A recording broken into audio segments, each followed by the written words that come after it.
आज मी खास लहान मुलांकरता रेसिपी घेऊन आलेली आहे। 2 वर्षाच्या पुढील मुलांना तुम्ही हे लाडू किंवा ही प्रोटीन पावडर देऊ शकता। तर इथे मी 2 प्रकारच्या लाह्या वापरून हे लाडू केलेले आहेत। साळीच्या लाह्या पचायला हलक्या असतात, त्याच्यामुळे शरीरातली हीट कमी होते, तसंच त्याच्यामुळे वजन वाढतं। तर अशा हेल्दी अशा साळीच्या लाह्या आहेत। राजगिऱ्याच्या लाह्यांमध्ये प्रोटीन भरपूर असतं, त्यामुळे मुलांना वेगळी प्रोटीन पावडर द्यायची काही गरज नाहीये। या प्रीमिक्स मध्ये आपण राजगिऱ्याच्या लाह्या वापरल्यात, तसं बदाम, पिस्ते असे सगळे ड्रायफ्रुट्स वापरलेत, त्यामुळे याच्यामध्ये प्रोटीन्स पण भरपूर आहेत। ही फ्रीजच्या बाहेर सुद्धा अगदी चांगली राहते। या पावडर पासून तुम्ही लाडू तयार करू शकता किंवा तुम्ही खीर सुद्धा तयार करू शकता। 2-3 चमचे ही पावडर तुपावर भाजायची आणि त्याच्यामध्ये दूध घालायचं की आपली खीर तयार होईल। हे लाडू अतिशय हेल्दी आहेत, ह्याच्यामुळे मुलांची ताकद वाढेल, मुलांची इम्युनिटी पॉवर वाढेल। तर अशी ही प्रोटीन पावडर किंवा लाडू खिरीचं प्रीमिक्स आणि त्याच्यापासून लाडू कसे तयार करायचे हे आता बघूया। पहिल्यांदा ही प्रोटीन पावडर तयार करूया, नंतर मग लाडू तयार करूया। आज मी हे लाडू खास माझ्या 2 वर्षाच्या नातीकरता केलेले आहेत। त्याचं आधी साहित्य बघूया। सगळे ड्रायफ्रुट्स घेतलेले आहेत। आपली जी नॉर्मल वाटी असते ती पाव वाटी बदाम घेतलेले आहेत, 2 टेबलस्पून पंपकिन सीड्स भोपळ्याच्या बिया घेतलेल्या आहेत, 1 टेबलस्पून मगज किंवा मेलन सीड्स त्या घेतलेल्या आहेत, पाव वाटीला कमी पिस्ते घेतलेले आहेत, 2-3 सुके अंजीर घेतलेले आहेत, अर्धी वाटी खिसलेलं सुकं खोबरं घेतलेलं आहे। इथे मी काजू घेतलेले नाहीयेत, तुम्हाला हवे असतील तर तुम्ही काजू घेतलेत तरी चालतील। इथे मी आपली नेहमीची पिठं वापरून लाडू करत नाहीये, तर लाह्या वापरून लाडू करते। लाह्या अतिशय हेल्दी असतात। लहान मुलांना मुद्दाम राजगिरा, साळीच्या लाह्या ह्या खायला द्याव्यात, पण नुसत्या लाह्या मुलं खातीलच असं नाही। तर तुम्ही असं जर लाडू केलेत तर मुलं आवडीने खातील। तर इथे मी 100 ग्रॅम साळीच्या लाह्या आणि 100 ग्रॅम राजगिऱ्याच्या लाह्या घेतलेल्या आहेत। साळीच्या लाह्या म्हणजे तांदुळाच्या लाह्या, अर्धी वाटी खारीक पावडर घेतलेली आहे। इथे आपण गूळ आणि साखर वापरून हे लाडू करतोय, त्याच्याकरता थोडासा गूळ घेतलेला आहे। मी गुळाबरोबर खडी साखर घेतलेली आहे। ही खडी साखर औषधी असते। हे बघ, अशी दोरी असलेली खडी साखर घ्यायची। तुम्हाला अशी खडी साखर नाही मिळाली तर तुम्ही साधी खडी साखर वापरा, नाही तर आपली नेहमीची साखर वापरली तरी चालेल। मखाणे घेतलेले आहेत आणि या सगळ्याबरोबर आपल्याला लागेल तेवढं साजूक तूप घ्यायचंय। कधी कधी लाह्यांमध्ये तूस असतं, त्याच्यामुळे लाह्या घेताना निवडून पाकडून अशा लाह्या घ्यायच्या। आता मी पहिल्यांदा लाह्या भाजून घेते आणि त्याच्यानंतर बाकीचे ड्रायफ्रुट्स भाजून घेते। साळीच्या लाह्या भाजून घेते। आपल्याला लाह्यांचं पीठ करायचंय, त्याच्यामुळे चांगल्या लाह्या भाजून घ्यायच्या। ह्या आधी भाजलेल्या असतातच, लाह्या भाजून झालेल्या आहेत, असा चुरा होतोय। आता ह्या काढते। आता राजगिरीच्या लाह्या भाजूया। साळीच्या लाह्या भाजाच्या राहिल्या होत्या, त्या सुद्धा ह्याच्यात मिक्स केल्या। नमस्कार, श्रेयाज रेसिपीज मध्ये आपल्या सगळ्यांचं खूप खूप स्वागत आहे। तुम्हाला माझे व्हिडिओ आवडत असतील तर प्लीज माझ्या व्हिडिओला लाईक करा, शेअर करा। जर तुम्ही नवीन असाल चॅनलवर तर प्लीज सबस्क्राईब करा, बेल आयकॉन प्रेस करा, म्हणजे नवीन व्हिडिओचे नोटिफिकेशन तुम्हाला लगेच मिळतील। या लाह्या भाजत आल्या की चुरचुर असा आवाज येतो, तो यायला लागलेलाच आहे। मी अजून एक अर्धा मिनिट भाजून घेते आणि गॅस बंदच करते। हे बघा, आपला राजगिरा भाजून झालेला आहे। आता तो पण काढते मी। खोबरं भाजून घेते। खोबरं पण खमंग भाजून घ्यायचं।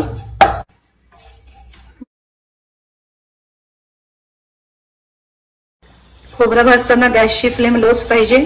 खोबरं भाजून झालेलं आहे, आता हे सुद्धा काढते। आता हे सगळं बदाम, अक्रोड, पिस्ते, सीड्स सगळं भाजून घेऊया। मखाणे पण घालू याच्यातच, हे सुद्धा भाजून घ्यायचं। त्याची पूड व्यवस्थित झाली पाहिजे।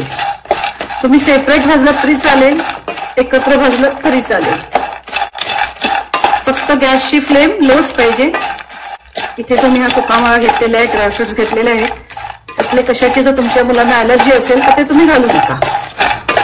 हे सुद्धा छान खमंग भाजून घ्यायचं। आता हे सगळं भाजत आलेलं आहे। आता ह्याच्यातच मी खारीक पूड घालते। खारीक पूड घातल्यानंतर अगदी 30 सेकंदच परतायचं, जास्त नाही परतायचं। आता मी गॅस बंद करते। गॅस बंद केलेला आहे। आता हे सगळं ह्या गरम कढईतच राहू दे। आता ही खडी साखर फोडून घेऊया। दोरा काढून टाकायचा, थोडी बारीक करून घेऊ, नंतर आपल्याला मिक्सर मधनं फिरवायचीच आहे। आता हे सगळं आपल्याला मिक्सर मधनं बारीक करून घ्यायचं आहे, त्याची अगदी फाईन पावडर करून घ्यायची। पहिल्यांदा मी लाह्या घेते,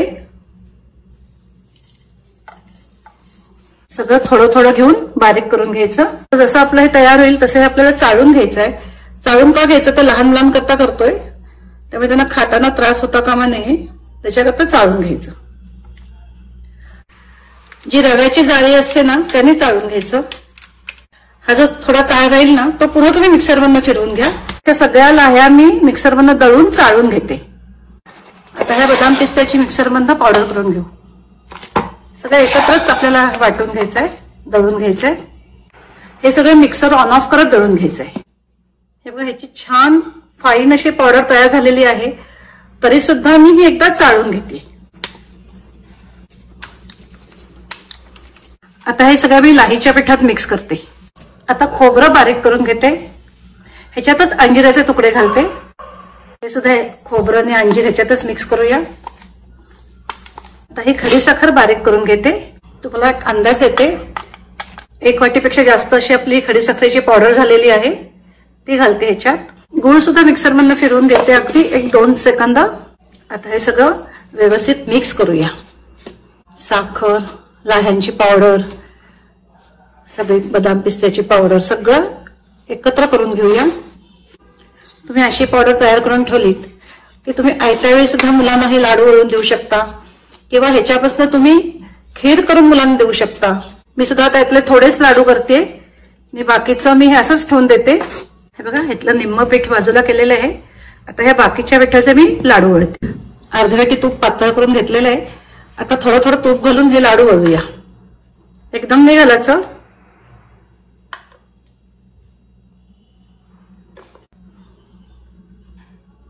हे बघा असं तूप घालून लाडू वळून घ्यायचे. तुम्ही याच्यात खजूर घातलात आणि मिक्सरवर फिरवलात तरी सुद्धा लगेच छान लाडू वळले जातील.